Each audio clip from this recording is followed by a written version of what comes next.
Огромният успех на Дезире вдъхнови създаването на нова линия – Дезире Шантал. Ефектно и вълнуващо покритие в ярки цветове с перлено-металикови отблясъци.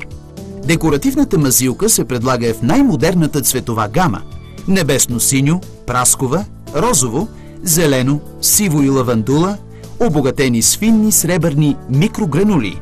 С мече или четка нанесете 1-2 слоя грунт Фондо Универсале, отцветен със същия отцветител на Адиколор, който ще се използва за крайния слой и разреден с 20-30% вода. Оставете да изсъхне 5-6 часа. Прибавете определеното количество от отцветител Адиколор към избрания основен цвят Дезире Шантал, както е посочено в съответната цветова таблица, и внимателно разбъркайте до получаването на еднородна смес.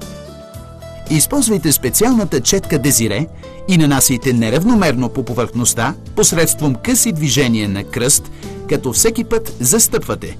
Започнете от горния ъгъл на стената и работете надолу. След около 10-15 минути от нанасянето, когато продуктът е започнал да изсъхва, минете леко с кръстосани движения с пластмасовата шпакла Дезире, така че да загладите изпъкналите частици и постигнете желания краен вид. Щом продуктът изсъхне напълно, ще може да се насладите на истински запленяващо и бляскаво покритие, което ще придаде характерен стил и изящество на всеки интериор. Изключителен представител на Адиколор за България – Теразит ЕООД. Повече информация за продуктите може да намерите на adicolor.bg.